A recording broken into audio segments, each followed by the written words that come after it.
तो आप लोग आज घटना हुआ था, आज आए, फिर आप लोग चले जाइएगा, इसको इंसाफ दिला के जाइएगा पूरा। जब तक इंसाफ नहीं मिलेगा तब तक डटे रहिएगा कि आज आए घूम फिर के फोटो खिंचा के चले जाइएगा। नहीं, ऐसी कोई बात नहीं है। हम लोग को जैसे जानकारी हुई हम लोग आए, और इन सभी चीज़ों को हम लोग चाहेंगे कि सब कोई मिल के इसका विरोध किया जाए। ऐसा कोई प्रथा नहीं है जिसके कारण लोग मर रहे हैं, ये कोई प्रथा नहीं है। लेकिन अगर वो शिक्षित रहते तो क्या बीमारी है क्या है इसके बारे में वो जानना चाहते और वो डॉक्टर के पास इलाज करने के लिए पहुंचते। लेकिन क्योंकि उनके ये शिक्षा के अभाव में ये जो है कि सोच नहीं सके कि वजह क्या है, इसका जड़ क्या है। आया डैन ओझा बोल करके। अच्छा, पहले बताया कि डाइन है। हाँ। किसको डाइन बताया? बबूलाल जी का और माँ को बताया। अच्छा, आपके मम्मी को और आपके भाई को, दोनों को डाइन बताया क्या? भाई को और माँ को भी, और उसका पुत्र जो था अच्छा उसको भी बताया डाइन बता के। इस घटना की जितनी भी निंदा की जाए बहुत कम है, और यह इस गाँव की घटना नहीं है, हमारे शहर और राज्य और देश के पर असर डालने वाला है। जो बाबूलाल के परिवार के, एक ही परिवार के 5 सदस्य के जो मार के उसके बाद पेट्रोल छिड़क के जो आग लगा के जला के फेंक दिया, उसी का यही घर। आइए, उसका भाई है, अभी उसके भाई से बात करते हैं। ये पहले देख लीजिए, ये जो घर बाबूलाल उड़ों का यही घर है। आइए थोड़ा सा दिखाइए, इसी घर में वो रहते थे। देख लीजिए, यही घर दिखाइए थोड़ा, ये अंदर आइएगा थोड़ा। ये देखिए बेड है। अब इस बेड पर सोने वाला कोई नहीं है, बेड अकेला पड़ गया। काहे कि इस घर में जो सदस्य सोते थे, बैठते थे, उठते थे, अब वो जिंदा नहीं है, वो चला गया, उसको मार दिया गया पेट्रोल छिड़क कर। देखिए, दिखाइए ये जो है 2 रूम का कमरा है। ये देखिए फूस का घर है। आइए, उसका भाई बाबूलाल उड़ों का भाई है, उससे बात करते हैं। चाचा जी इधर आ जाइए एक बार, चाचा जी इधर आ जाइए एक बार। बाबूलाल उड़ों आपका भाई था? हाँ। अच्छा चाचा जी, क्या हो गया? कौन ऐसा लोग है आया परिवार के 5 सदस्य के मार दिया? किस तरह मार दिया? आया डैन ओझा बोल करके। अच्छा, पहले बताया कि डाइन है। हाँ। किसको डाइन बताया? बबूलाल जी का और माँ को बताया। अच्छा, आपके मम्मी को और आपके भाई को, दोनों को डाइन बताया क्या? भाई को और माँ को भी, और उसका पुत्र जो था अच्छा उसको भी बताया डाइन बता के। उसके बाद मारना लगा। क्या चीज से मारा वो लोग? अब बाकी था और छार उड़ था मोटा मोटा, उससे मारना शुरू कर दिया। यहाँ हाथ पे थोड़ा। कहाँ पहले कहाँ मारा? आइए थोड़ा दिखाइए। पहले जो मारना पीटना स्टार्ट किया कहाँ किया? पहले यहीं पे सोता था। अच्छा, यहाँ कौन बाबूलाल सोते थे? यहीं वो लोग आए और मारना पीटना शुरू कर दिए। बेटा पुतो यहाँ मारना शुरू कर दिए। यहाँ मारना शुरू, एकाएक, मतलब पूरा मारपीट इसी ग्राउंड में हुआ है? इसी यही हुआ? यही हुआ पहले मारपीट करने वाले कितने लोग आए थे? 100-200 होगा। 100-200 होगा। पहले यहाँ बुरी तरीका से मारा पीटा गया लाठी डंडा से। उसके बाद क्या हुआ आगे? बांध करके ले गया। अच्छा, उसके बाद बांध के आगे ले गया। तो पेट्रोल कहाँ छिड़का और आग कहाँ लगाया? वहीं पे आगे में ठठेरा थोड़ी दूर में।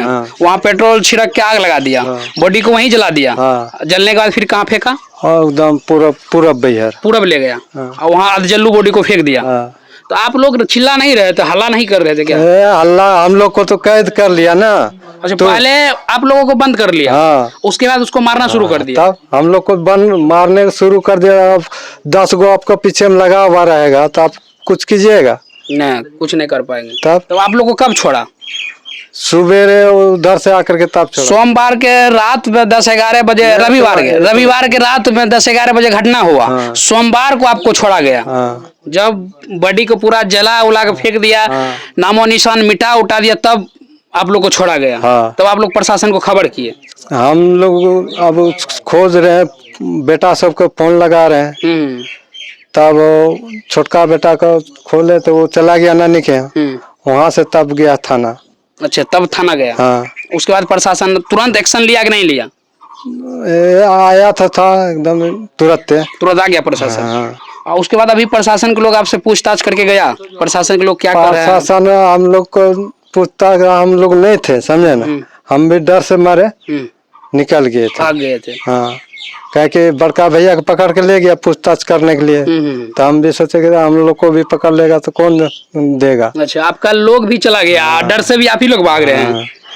देखिए यही बाबूलाल उरांव नाम था। उरांव है आप लोग, आदिवासी हैं। हाँ आदिवासी। ये वही जिला है जहां आदिवासी के एक समय में दबदबा हुआ करता था, यानी ये आदिवासी के ही क्षेत्र हुआ करता था। आज ये आदिवासी के समाज हैं। और देखिए कुछ लोग भी आए हुए हैं।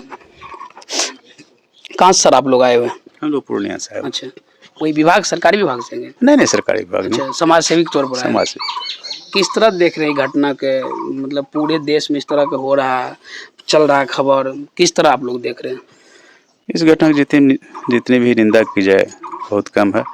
और यह इस गाँव की घटना नहीं है, हमारे शहर और राज्य और देश के पर असर डालने वाला है कि आज़ादी के इतने दिनों के बाद भी शिक्षा का अलख वहाँ तक नहीं पहुँचा है। और किस तरह से लोग अंधविश्वास में पड़ करके, शिक्षा में पड़ करके जान देने को तैयार है। अच्छा, समूह जो कानून व्यवस्था बना हुआ है जिस तरह, तो कानून व्यवस्था के समाज से क्या भय खत्म हो गया इस तरह के? इसके विषय में हम कुछ नहीं बोलेंगे, हम खाली यह बोलेंगे कि जितनी निंदा की जाए वो कम है। चलिए, मैम भी आई हो, कहाँ से मैम आ पाए हैं? हम भी पूर्णिया से ही आए हुए हैं और समाज सेवक के तौर पर ही ये सब देखने आए हैं। ये सब घटना के बारे में जितना भी इसका निंदा किया जाए बहुत ही कम है और ये दर्शाता है कि ये सब अशिक्षा के कारण है। अगर हम इस शिक्षित रहते तो कुछ समझ पाते कि ये सारी घटनाएं जो हैं नहीं होना चाहिए था और शिक्षा के अभाव में अंधविश्वास में लोग जा रहे हैं। आप भी आदिवासी समाज से हैं? जी हाँ, मैं भी आदिवासी समाज से ही हूँ। आपके समाज सबसे ज्यादा पिछड़ा हुआ है, अभी तक घर तक शिक्षा नहीं पहुंच पाता, आप लोग पहल नहीं करते हैं? पहल करते हैं, लेकिन कुछ ऐसे ये तत्व हैं जैसे कि काम कौन करेगा, लोग यही सोचते हैं कि अगर पढ़ने के लिए भेजेंगे तो बहुत सारे काम घर के रुक जाएंगे, लेकिन ऐसा नहीं है।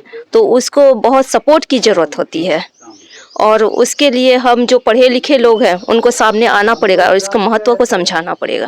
तो आप लोग आज घटना हुआ आ जाए फिर आप लोग चले जाइएगा, इसको इंसाफ दिला के जाइएगा पूरा। जब तक इंसाफ नहीं मिलेगा तब तक डटे रहिएगा कि आज आए घूम फिर के फोटो खिंचा के चले जाइए? नहीं, ऐसी कोई बात नहीं है। हम लोग को जैसे जानकारी हुई हम लोग आए और इन सभी चीज़ों को हम लोग चाहेंगे कि सब कोई मिल के इसका विरोध किया जाए।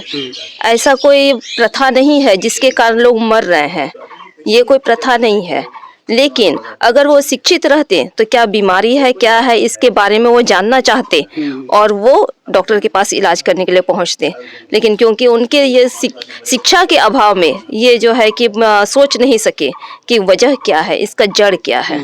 क्या नाम हुआ मैम आपका? मेरा पिंकी रानी है। किसी संस्था से हैं क्या, संगठन से हैं?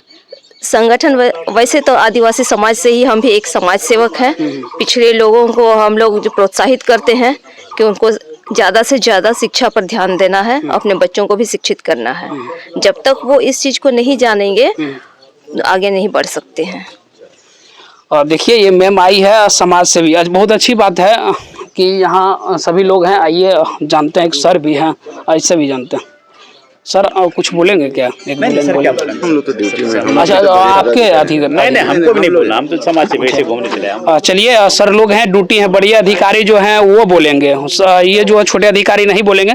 देखिए अब बाबूलाल उरांव का यही घर है, अभी तो लोग का आना जाना है। अब इस परिवार के न्याय मिलता है, कब मिलता है, कैसे मिलता है? काहे कि अब जो न्याय देखने वाले लोग हैं सिर्फ उसके सदस्य के 2 या 3 लोग शायद बचे हैं, जैसे कि बता रहे हैं। यानी एक परिवार से 5 लोग चले गए, 203 सदस्य बचे हैं, उसी का सदस्य, अपना सदस्य, बाकी बात भाई लोग हैं। और अब देखते हैं बाबूलाल उरांव का किस तरह का न्याय मिलता है, वो भी आप लोगों को दिखाते रहेंगे। जय हिंद।